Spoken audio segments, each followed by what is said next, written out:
Hola a todos, bienvenidos a mi primer video. Comencemos. Hoy voy a hablar sobre el poder constituyente. El poder constituyente es uno solo, con el fin de estudiarlo con mayor facilidad. Se ha convenido en distinguir dos formas, a través de las cuales se manifiesta esta fuerza creadora del ordenamiento constitucional. Entre ellas están el poder constituyente ordinario y el poder constituyente derivado, pero hablaremos más adelante de ellos. Hoy vamos a hablar especialmente del poder constituyente. Como esa, ninguna manifestación de la cultura puede prescindir de un creador. La sola presencia de la Constitución política, configuradora del Estado y del derecho, nos hace presumir la existencia de una fuerza capaz de haberla estructurado. Con esto podemos decir que esa maravillosa potencia generadora de la Carta Fundamental la denominamos poder constituyente. Pues esta se trata de una capacidad extraordinaria que tiene el pueblo para darse una constitución y con ella instaurar el Estado, las leyes, las autoridades y el gobierno que convenga a sus intereses.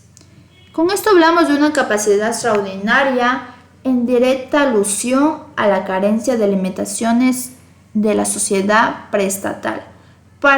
Esto existe para decidir por sí sola y sin injerencia extraña el destino presente y futuro de sus habitantes, también de sus recursos y de sus potencialidades del desarrollo.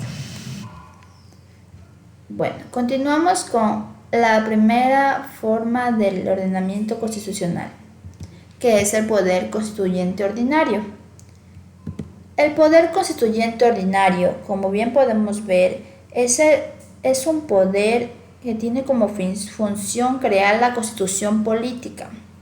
Se activa cuando es necesario darse una primera constitución o cuando la que está vigente ha devenido en obsoleta y requiere cambiarla.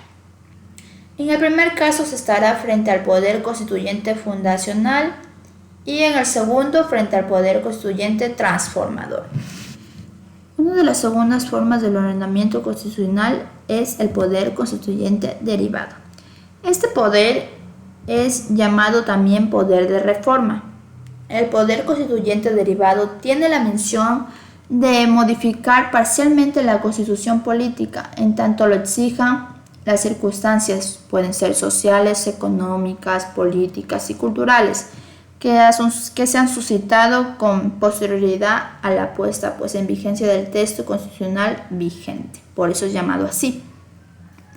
En este poder también podemos detallar que tiene la facultad de reformar la Constitución elaborada por el poder constituyente ordinario. No editar una nueva, porque este no dicta una nueva. Ese es el límite de sus atribuciones o competencias.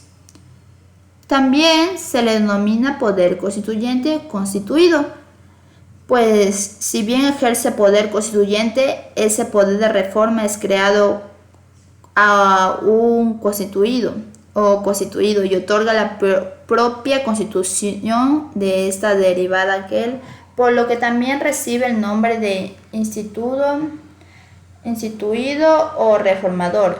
Esto es por lo mismo que expliqué, porque ejerce un poder constituyente que es un poder de reforma que es creado o constituido, por eso le dictan también ese nombre. El poder constituyente derivado también tiene la facultad de reformar la Constitución elaborada por el poder constituyente ordinario. Como bien dijimos, no dicta una nueva, sino que porque ese es su límite. También vamos a hablar de algunas de las características de estos poderes, del poder constituyente y ordinario y derivado. El poder constituyente es el que dice cuáles son las reglas básicas de la convivencia y cuáles podrán modificarse y de qué manera. Y el poder constituido es vuelta al que aplica tales reglas, o sea que están de la rama ambos, están juntos. Es también ordinario porque se fundamenta directamente en la voluntad popular, no deriva de ninguna norma constitucional legal ni reglamentaria, y es en cambio el formador de todo el sistema normativo del ordenamiento jurídico del Estado. Eso es muy importante tener en cuenta. También tenemos que tener en cuenta que el poder constituyente por ser anterior a la Constitución, puesto que es el órgano que la crea, no está sujeto a ella ni al ordenamiento ni al orden jurídico que de ella se desprende. También es un poder incondicionado porque no está sujeto a la norma jurídica alguna. También es intransferible, pues que pertenece únicamente al pueblo y nadie sin su expresa autorización puede ejercer este poder. Existe un poder constituyente, como los que detallamos, que son el ordinario y el derivado. Que en el Ecuador la convocatoria a una constituyente ha estado contemplada en la Constitución, por ello hay que partir de una consulta popular o plebiscito para que la ciudadanía se pronuncie sobre si acepta o no dicha convocatoria. Aquí interviene bastante el pueblo y la ciudadanía. Esos poderes también están expuestos en límites formales, tienen límites formales. Pero primero vamos a hablar de qué es el poder límite formal en el constituyente. Del poder constituyente ordinario, ¿a qué nos referimos? Podrían agruparse en 3 categorías que son muy importantes. La primera serían los derechos fundamentales del ser humano, tanto individuales como colectivos. En la segunda serían los principios constitucionales al sistema político y a la forma del Estado democrático y del derecho.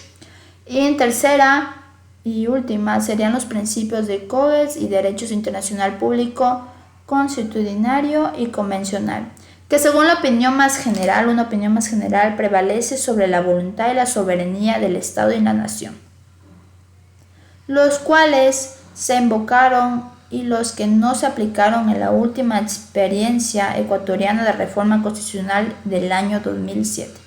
También esta capacidad que otorga estos límites es que la Constitución tiene connotaciones relevantes. Por ese motivo es fundamental comprender la clasificación del poder constituyente. Tiene como poder, como ya detallamos, al ordinario y al derivado. No hay que olvidarse de esos poderes, son muy necesarios. Vamos a explicar límites formales en el poder ordinario y el derivado.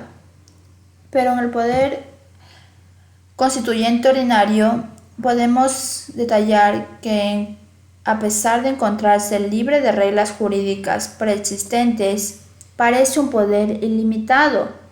Tiene en la actualidad distintos tipos de restricciones que no permiten un desarrollo descontrolado que pueda afectar los derechos del pueblo, en específico de las minorías. Y en cambio, en el poder constituyente derivado es muy importante. En cuanto al poder constituyente derivado, tenemos un mayor número de límites, producto del origen de su legitimidad, que si bien es mediante procesos democráticos, no radica solamente en el pueblo. Por ese motivo encontramos las limitaciones que deberán ser respetadas por ese poder y comprenden ciertas circunstancias distintas a las del poder constituyente ordinario. Son muy diferentes en esos ámbitos. También tienen límites materiales, como los límites materiales son mediante normas que vinculan el contenido de las leyes futuras, de manera que se prohíbe al legislador la aprobación de las leyes que tengan un determinado contenido. Como bien dice ahí, desde un punto de vista teórico general, el límite material se puede caracterizar como una norma primaria incompleta, que establece una regla de tipo hipotético constitutivo, cuya existencia jurídica positiva puede ser expresa o implícita, no tácita, pero siempre anudada al mandato o provisión en que se formula su enunciado normativo. Los límites materiales constitucionales son muy importantes también, ya que nos detallan son cuya improvisación de autorizada por la Constitución. Son autorizadas por la Constitución. Vale decir que no se trata de restricciones expresamente establecidas en la norma fundamental, sino que estas son las que generan competencia en favor de la ley u otro tipo de norma. Y esto sucede para que sean ellas las que impongan la limitación representativa. También hay que aclarar que existen varias cláusulas de reservas implícitas, por medio de las cuales se habilita explícitamente la ley para generar restricciones a determinadas garantías. Como en otras, la autorización se dirige a las autoridades administrativas, como incluso a los jueces y particulares. También se propone que los límites materiales tienen dos tipos. Uno es el implícito y otro el explícito. Explícitos existen porque están conformados por cláusulas de injegibilidad, como nombramos en el anterior, en el constitucionales y en el derivado igualmente. Y el implícito son la reducción práctica de la fórmula política que encontramos en la Constitución. Ambas son muy importantes, ya que, como detalla abajo, los límites materiales son límites autónomos que encontramos en nuestra Constitución. Todos están en la Constitución, pero unos de manera implícita y otros de manera implícita. Pero todos existen. Límites a la potestad reformatoria, la Carta Fundamental, que tiene como finalidad precautelar el contenido de dicha Constitución. Existe para mismo para ello. Con esto les agradezco mucho por su atención a todos. Que tengan un excelente día.